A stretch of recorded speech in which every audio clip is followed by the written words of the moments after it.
What is going on, guys? Welcome back to the channel. So day 2 of S2000 ownership, and it's on jack stands. Kind of sucks, but it's thankfully nothing too severe. I'm just thankful that this happened now before anything else, or while I was on the drive home from freaking super far north California. I just went to go get some lunch with a buddy of mine, and on the freeway it started creeping up on the temp gauge, so I killed it when it got like 2 bars over halfway, and popped the hood right away. Was checking for leaks, hissing, anything like that. Felt the hoses, noticed the lower radiator hose was barely warm and the top hose was super hot, so instantly was like, yep, thermostat's probably stuck shut. And it's probably the original, because the car has 104,000 miles and it had the radiator replaced and the upper hose, but I don't know why they didn't, whoever serviced it didn't replace the thermostat while they were in there, but for whatever reason they did not. So I just went to the dealership, whatever you want to call it.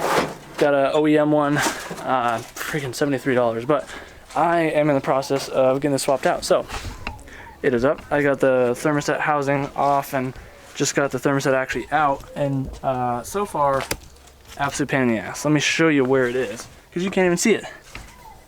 So this top hose is the upper radiator hose, and it's down there, but underneath it. So I already drained all the coolant and stuff.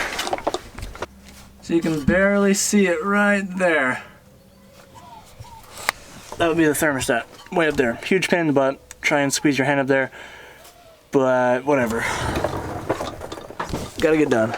Not the worst thing that could have happened, and again, I'm thankful that it happened just a few miles from home. So I do have to go get coolant, so that's kind of crappy, but whatever. At least it's kind of getting a coolant flush. And while I was under here yesterday, I know, because I also had to replace the O2 sensor, because the secondary O2 threw a check engine light for it, pulled it out and it was like all mangled somehow. But got a new O2 sensor in there, check engine light went away, and then it popped the check engine light 0420 as soon as it started overheating. So I was reading that it's also, that's normally a bank 1 sensor, but it can also do it on the Hondas, throw the code when it's having temperature issues. So I think that may be it. It's very generic code, I guess. But while I was under here anyway, I did notice that the car is riding on some Coney Sport yellows. I do need to replace this passenger front one. It is leaking. But other than that, it's got like braided steel brake lines. It's got this Cusco front subframe brace. I think that's what it's called. I think that's pretty much it. You know, a few tasteful little mods, and they work. But I'm gonna finish getting this thermostat swapped out and get this thing back on the ground, because tomorrow I got some more parts coming in for it. I got a little shifter rebuild thing that I ordered from the dealer, just the 3 little pieces, 2 pivot cups and a spring, and then a new PCV valve. And then Thursday, going over to Doge's and doing some more maintenance on it, just trying to get all the main maintenance knocked out. And then I will be rebuilding the timing chain tensioner as one of the things, because it's ticking right now when it's warm. And then we're also going to try and set the valve flash. So hopefully going to be moving along really quick on this thing to get it super reliable and don't have to worry about anything for a long time, and then start saving up for some upgrades. But in the meantime, it needs work now. So this is the brand new one. You can see it's very nice and copper colored, brass colored, whatever. And here's one I just pulled out, very dull. I don't even know.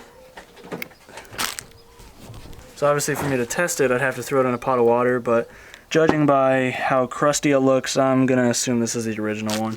And again, because the lower hose was not really hot, also has to make me think that this wasn't open. So let's try and get this new one. And I already put the gasket on it. Huge pain in the ass to try and get this thing stuffed up there, so I'm probably not even gonna film this because I'm gonna be fighting with it. Okay, well, putting it back up wasn't as bad as I thought. It still sucked, but I got some coolant in there, but I don't have enough, so I gotta run to the store really quick and buy some more.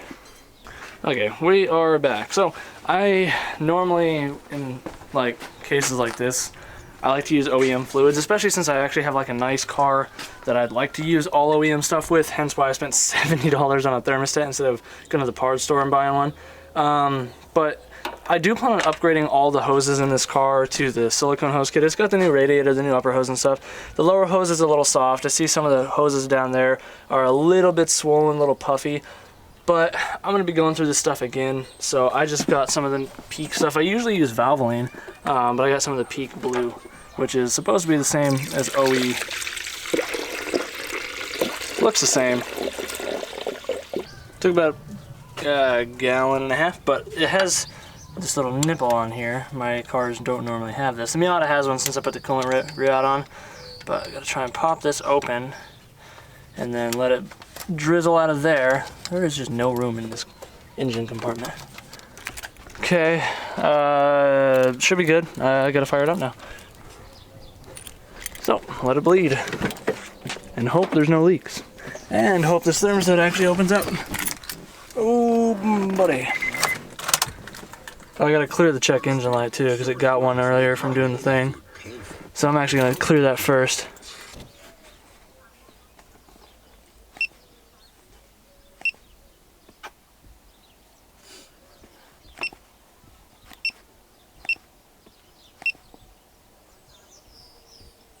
Okay, we should be good to now fire it up.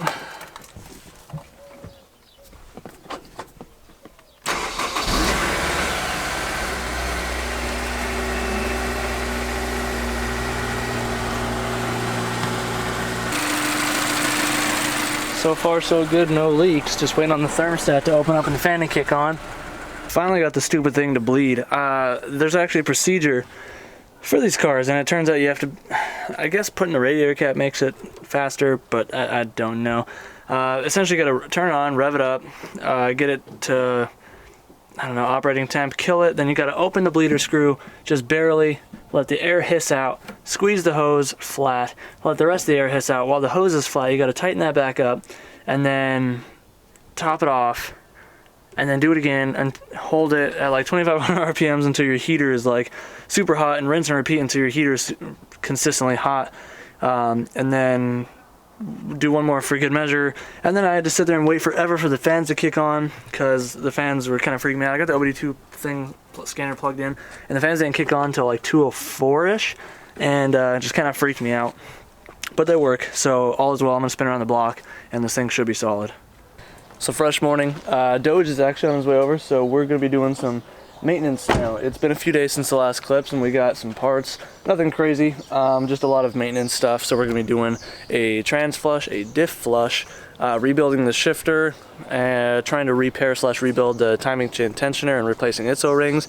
And then I got a small oil leak from the front hex bolt, valve cover, front cover, timing, whatever bolt. It's very common. But yeah, so Doge is going to be very kind enough to help me today, because obviously I'm decently mechanically inclined, but some cars are different than others, obviously, and other people have different specialties. Doge happens to have had his S2000 for quite a long time, so he's got some experience with that car, trial and error, a lot of little tricks here and there.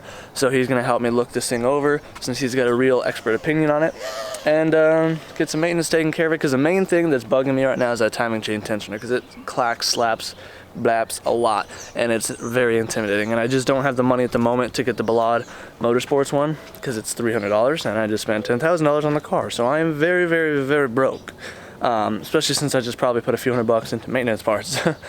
But he should be here any time now, and we'll just wait for him. I hear the bass of a Honda. Ooh, and Doge brought the S as well. Look at that, S boys.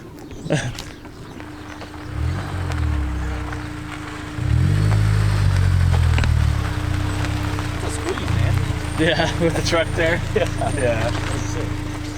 Pull her on in. Working, Larry? Always. We need to make a sticker of just you, sunglassed up, with your laptop. Sitting in a Working, Larry. Sitting in his chair. That's right. Yeah. What are we doing here, Dowski? Maintenance on the S. So that way, I don't know, it won't clack. Because right now I'm terrified to drive it because it's pretty loud. Clickety clack. Yeah, cold starts it doesn't do it, but it's after it's warmed up, it's just all the time. Why do you have it in the air? Huh? Why do you have it in the air? Tranny fluid and diff fluid. You should have left it on the ground for that. Don't you have it in the air? I would say, well, Because you gotta lean over? sorry. Made you a little dirty. Well, We can do the dress up install too. the cover. It says Honda on it. I mean, that's Korean Honda. Honda that melted. You're gonna have fun on your intake cylinders doing all that. What do you mean? The valve lash. Oh, well, we can drop that. I just figured we'd start from the bottom, work our way up. I don't know. Alright, so we're going to start with the timing chain tensioner because that's the main concern right now with the valve lash. But while we're right here, we got the O-ring that goes behind this hex bolt. So yeah, starting from the top, and then once we get that stuff taken apart, I'm going to go down and start draining the differential and the tranny.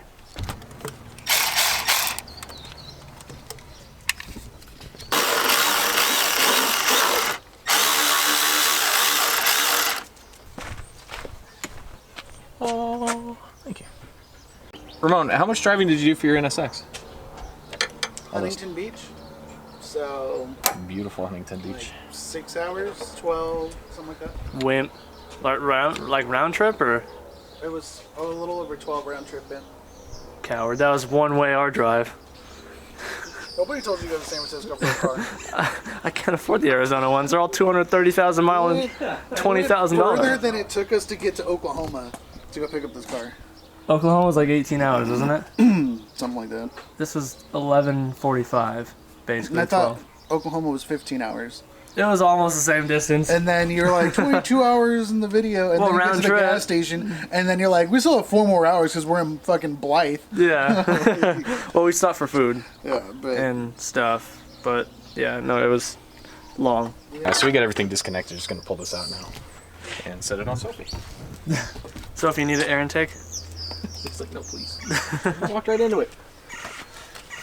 she's just trying to be of assistance, but you're a terrible assistant. You're a bad shop dog. You don't even fetch. You go get it, but you don't bring it back. What? So the part that we're aiming to get to is right here underneath the VTEC solenoid. So this guy right here, basically is it hydraulic? Yeah. It's oil pressure operated. I don't know why, but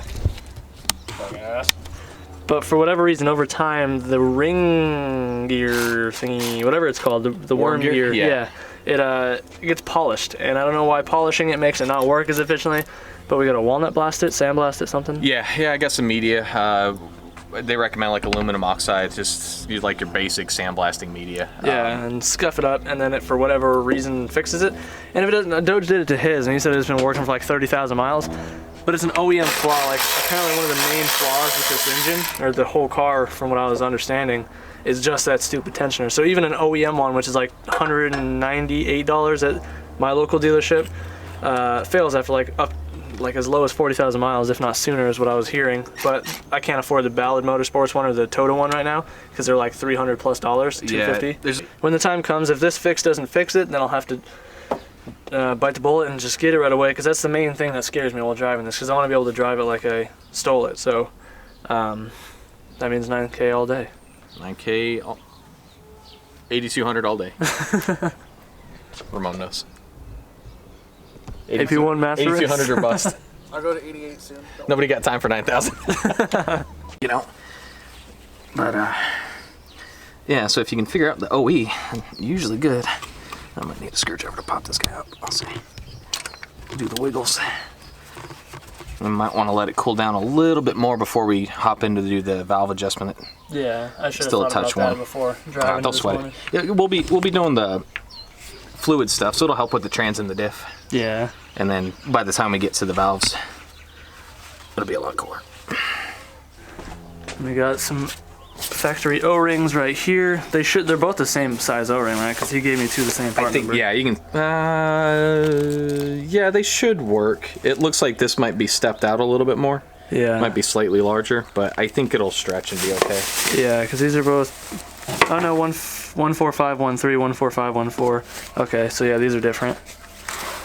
So we got it on the workbench here. It's been a little bit since I torn mine down, so I'm going to refer to a guide here in a minute, but I pretty much did this off camera, but this is all you got to do for this guy. Just gently pull, and the assembly comes apart here. So we've got the bigger spring. I'm sure there's technical names to all this. Smaller spring. We got Spring, the small spring. yeah, the piston. Here's the worm gear, and if you want to zoom in on that, I don't know if you got good lighting, but you can see where it's starting to polish.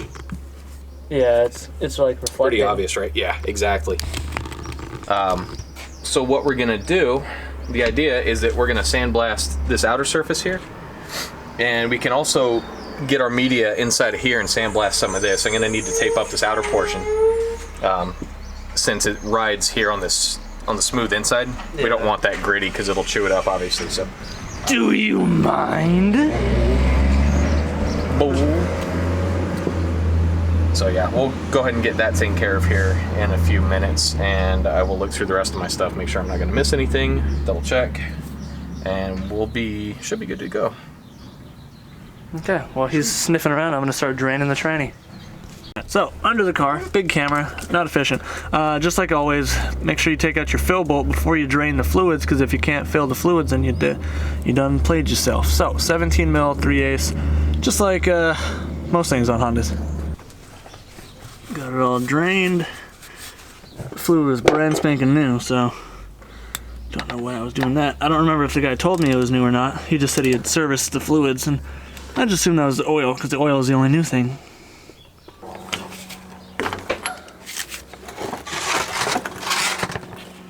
It's a very inconvenient location for a bolt when you gotta be fast about moving it.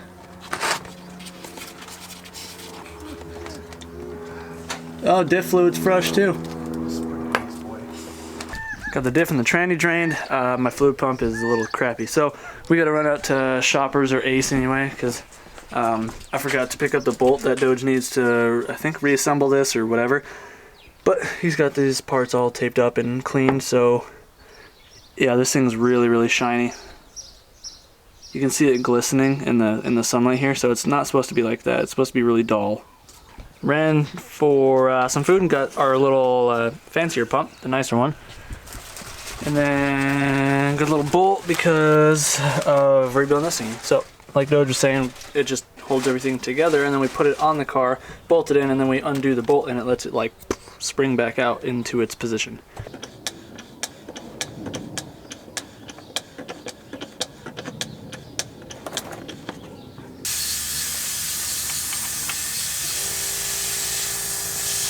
Tranny filled, dogging, Larry working,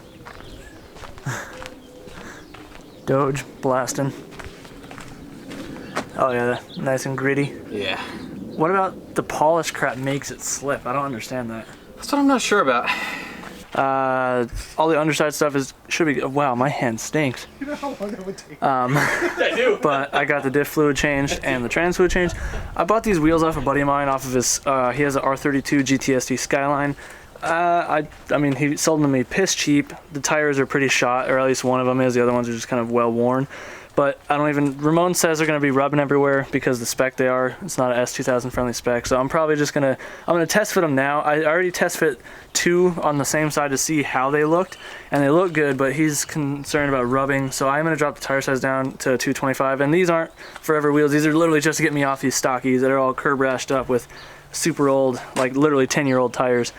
So I'm gonna put these on, drive around for the rest of the day after this is all done, and if I get a bunch of rubbing, so be it. I'll flip these and put these back up on Facebook, and I'll put the stockies back on, but at least I'll have tried. Must be nice to get a bunch of rubbing. Probably, I guess Well, it's just well. fabric bolts that they buy for it, cut it down. So if you're ruining the shot. They don't look too bad, but yeah, they poke just a little bit. So, ride height isn't changing anytime soon unless I absolutely have to change to coilovers, because like I said, it's got Coney Yellow Sports on here. And driveway's on level, so this side is going to sit just a hair higher, I think, than this side, because this side is compressed a little bit in the back here. But, I don't know. I hope they work, because they look good. They fit my style. Like, Buy some more of his stickers so we can buy real Volks. Yeah, buy my merch so I can buy real TEs. Even though I probably won't, I'll buy CEs. I think the wheels look good, but I think Ramon's probably right. So we'll have to go on a test drive in a little bit later. Straight chilling. And Doge almost has this thing fully assembled. Yeah, just double checking some stuff. So I don't know if that's gonna fit better. It looks better from that side though. It looks like it's lined up, but it doesn't look like it's down in there. Yeah, I might need to Are drive the O-rings oiled? Yeah, I've got everything pretty slick. Alright, so we got her in place. Gonna go ahead and torque it down gently. We got O-rings on here doing most of the sealing, so it's just a smooth machine surface. Why? Oh God. There we go. Okay. You can get in there. You'll be able to splice it and then just rip it off, and then the new one, oil it up, and then it'll just go on. Oh, this thing's hard as a rock. Oh, it just... That's what your mom said. This thing was definitely leaking. It just split right in half. 91301 PCX 003. And this is a very common leak, I'm told, in these things. And it's a very simple fix, just this little guy. But just high stress, easy to get to, obviously, but stressful because of circumstances. It just doesn't want to. Oh, okay. 36 foot-pounds. Shout out DIY, guys. Those two things out of the way, now we can jump right into the valve lash. So, same as any other motor, obviously, so we're just gonna have to pop the valve cover off, and then I think pop the little injector cover off and pull the injector harness for clearance, am I right? Something like that. Yeah. That's what everybody always says, pull the injectors off, or the harness. I'll clean this up real quick. A little scrub dub. Oh, that was the hider. Can you swing the... Such a tight fit. Okay. Oh, yep. It chewed away.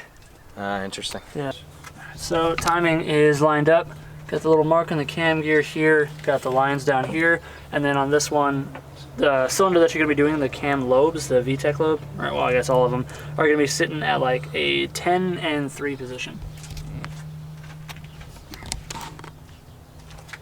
So now it's good for us to do the valve lash. But on these S2000s, I think it's also VTEC heads, it helps. Like B-Series VTEC to have these angled feeler gauges. So Doge brought his because I only have the straight ones. But you can see you got to get like down in there all funky, and mostly I'm sure it's for the back ones that these come in handy.